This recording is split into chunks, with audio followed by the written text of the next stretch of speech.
আজকের এই ভিডিওতে আমরা কোষের ভেতরের যে কোষীয় অঙ্গাণুগুলো রয়েছে সেই কোষীয় অঙ্গাণু মাইটোকন্ড্রিয়া সম্পর্কে আলোচনা করব। তাহলে কি এই মাইটোকন্ড্রিয়া? এই মাইটোকন্ড্রিয়া যখন আমাদের আলোচনা করতে হবে, প্রথমেই দেখতে হবে এর গঠন কিরকম এবং এর কাজ কিরকম। প্রত্যেকটা কোষীয় অঙ্গাণুর গঠন এবং কাজ খুব গুরুত্বপূর্ণ। তাহলে আগেই আমরা একটু ছবির সাহায্যে বুঝে নিই মাইটোকন্ড্রিয়াটা কিরকম হয়।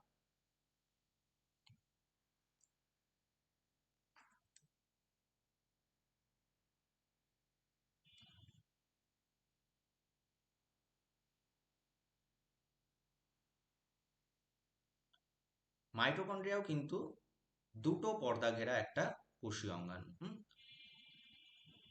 এই যে এই কোষ পর্দা, বাইরের দিকে এটা বহিঃপর্দা, আর ভেতরের দিকে যেটা দেখতে পাচ্ছি এটা অন্তঃপর্দা। অন্তঃপর্দাটা কোথাও কোথাও এরকম ভাঁজ হয়ে গেছে, ঠিক আছে, মাইটোকন্ড্রিয়া।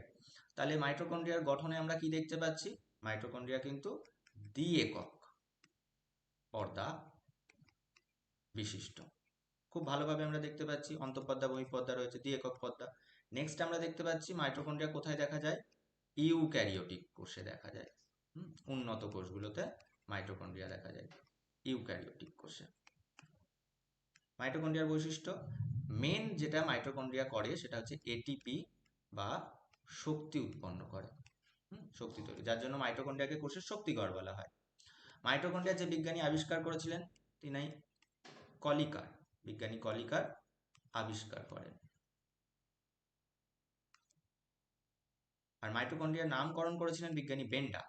বেন্ডা নামকরণ করেন। বিজ্ঞানী কলিকার কোষের ভেতরে একটা অঙ্গাণু দেখেছিলেন এবং কাজগুলো বলেছিলেন, তিনি আবিষ্কার করেছিলেন, এবং পরবর্তীকালে বিজ্ঞানী বেন্ডা তিনি মাইটোকন্ড্রিয়া নামটা নামকরণ করেন। ঠিক আছে, তাহলে আমরা যে গঠনটা দেখেছি এই গঠনে একটু দেখে নিই। এইটা দেখতে পাচ্ছি আমরা, এটা মাইটোকন্ড্রিয়ার বহিঃপর্দা। অন্তঃপর্দা, এই যে অন্তঃপর্দা ভাঁজ হয়ে গেছে, অন্তঃপর্দা ভাঁজ হয়ে যে জায়গাগুলো আঙুলের মতো অংশ তৈরি করেছে এটাকে বলা হয় মাইটোকন্ড্রিয়ার ক্রিস্টি। ঠিক আছে, অন্তঃপর্দার গায়ে এইরকম কিছু অংশ দেখা যায়, এরকম অংশ দেখা যায় অন্তঃপর্দার গায়ে, যেগুলোকে বলা হয় এইরকম কিছু অংশ, এটাকে বলা হয় F0 F1 বস্তু। মাইটোকন্ড্রিয়ার মধ্যে আমরা স্পেশাল একটা গঠন দেখতে পাই, যেটা হচ্ছে একটা সার্কুলার ডিএনএ, চক্রাকার ডিএনএ। এটা কিন্তু অন্য কোনো অঙ্গাণুতে দেখা যায় না। হ্যাঁ, নিউক্লিয়াসের মধ্যে তো দেখেছি আমরা ডিএনএ অবশ্যই, এবং মাইটোকন্ড্রিয়াতে চক্রাকার ডিএনএ থাকে, আর উদ্ভিদ কোষে প্লাস্টিডের মধ্যে ডিএনএ থাকে। এইটা একটু জেনে রাখতে হবে। তাহলে মাইটোকন্ড্রিয়ার নিজস্ব কিন্তু ডিএনএ থাকে। এছাড়াও মাইটোকন্ড্রিয়ার মধ্যে তার নিজস্ব রাইবোজোম থাকে। রাইবোজোম, ডিএনএও রয়েছে, রাইবোজোমও রয়েছে, এর সাহায্যেও নিজস্ব প্রোটিন তৈরি করতে পারে।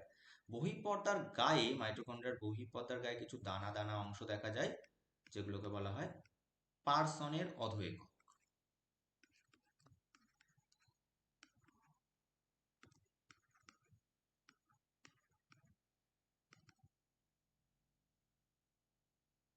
F0 F1 বস্তু, এটার আর একটা নাম রয়েছে বা অক্সিজোম। এটা এমসিকিউ বা বিভিন্ন প্রশ্ন আসে যে অক্সিজোম কি।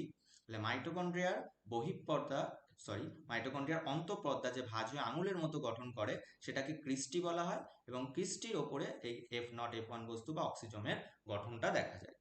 এই হচ্ছে মাইটোকন্ড্রিয়ার, আমরা পেয়ে গেলাম টোটাল গঠনটা। খুব ইজি একটা গঠন। এবার মাইটোকন্ড্রিয়ার যে কাজগুলো সেইগুলো আমাদের আলোচনা করতে হবে। আচ্ছা, গঠনটা আমি একটু এখানে একটা চার্ট করে দিই, তাহলে বুঝতে খুব সুবিধা হবে। তাহলে মাইটোকন্ড্রিয়ার গঠনে আমরা কি কি অংশ পেয়েছি? পর্দা পেয়েছি, দ্বি-একক পর্দা গঠনে, দ্বি-একক পর্দা। পর্দাটাকে আমরা ভাগ করেছি বহিঃপর্দা আর অন্তঃপর্দা। আচ্ছা, ছবিতে আর একটা জিনিস আমরা দেখে নিই, মাইটোকন্ড্রিয়ার ভেতরে যে তরলটা, এই যে ভেতরের দিকে যে তরলটা থাকে, এই তরলটার নাম হচ্ছে ধাত্র, ধাত্র বা ম্যাট্রিক্স। তাহলে আমরা দ্বি-একক পর্দা দেখেছি, অন্তঃপর্দা বহিঃপর্দা। নেক্সট হচ্ছে তরলটা দেখলাম, তরল বা ধাত্র বা ম্যাট্রিক্স। আর ম্যাট্রিক্সে আমরা কি কি পেয়েছি? ডিএনএ পেয়েছি, একটা জিনিস জেনে রাখবে, ডিএনএ থেকে আরএনএ তৈরি হতে পারে, তাহলে ডিএনএ আরএনএ থাকে, আর কি থাকে ওখানে, রাইবোজোম থাকে, এবং নিজস্ব প্রোটিনও তৈরি করতে পারে। এটা কিন্তু ভীষণ ইম্পর্টেন্ট, যার জন্য মাইটোকন্ড্রিয়াকে অর্ধসক্রিয় অঙ্গাণু বলা হয়।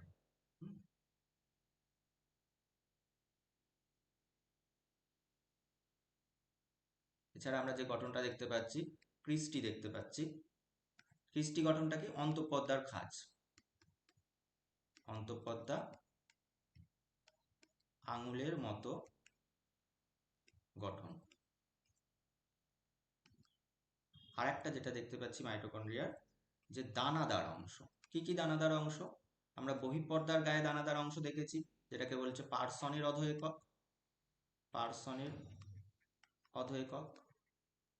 আর একটা দেখেছি আমরা ক্রিস্টির গায়ে বৃন্ত দানা, ক্রিস্টির গায়ে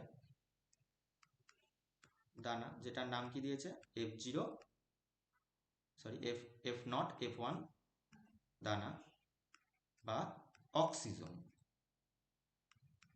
একটু দেখে নেওয়া যাক অক্সিজোম কোনটা, পার্সনের অধ একক কোনটা।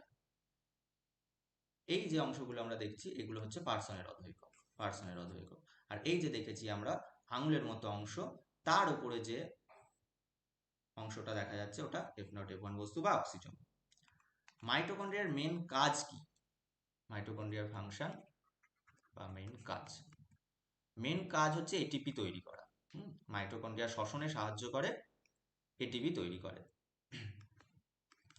রেসপিরেশন বা শ্বসন, শ্বসনে সাহায্য করা এবং এটিপি তৈরি করা।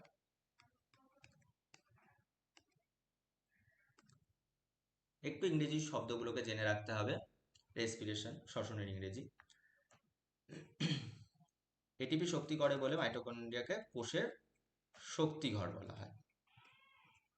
ঠিক আছে, এই যদি একটা কোষ হয়, কোষের মধ্যে গ্লুকোজ, আমরা যে গ্লুকোজ খাবার খাই সেই গ্লুকোজটা ঢুকে যায়, সেই গ্লুকোজটা পাইরুভিক অ্যাসিডে কনভার্ট হয়। হ্যাঁ, এরপর এই পাইরুভিক অ্যাসিড কি হয়, কোষের ভেতর এই যে মাইটোকন্ড্রিয়া আমরা দেখছি, এই মাইটোকন্ড্রিয়াতে এন্ট্রি নেয়। এই পাইরুভিক অ্যাসিড যেটা তৈরি হয়, সেই পাইরুভিক অ্যাসিড মাইটোকন্ড্রিয়ায় এন্ট্রি নেয়।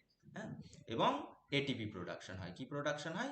এটিপি প্রোডাকশন হয়, এই যে এটিপি। ওই জন্য মাইটোকন্ড্রিয়াকে কোষের শক্তিঘর বলা হয়। ঠিক আছে, এছাড়াও নেক্সট আর একটা কাজ করে, যেটা হচ্ছে ফ্যাটি অ্যাসিডকে ভাঙন ঘটায়, ফ্যাটি অ্যাসিডের ভাঙন ঘটায়, যেটাকে বলা হয় বিটা অক্সিডেশন। তাহলে মাইটোকন্ড্রিয়ার আমরা গুরুত্বপূর্ণ কাজ পেলাম, এটিপি তৈরি করা যেটা কোষের শক্তিঘর, আর ফ্যাটি অ্যাসিডের বিটা অক্সিডেশন করা। বোঝা গেল? এই হচ্ছে মাইটোকন্ড্রিয়ার গঠন,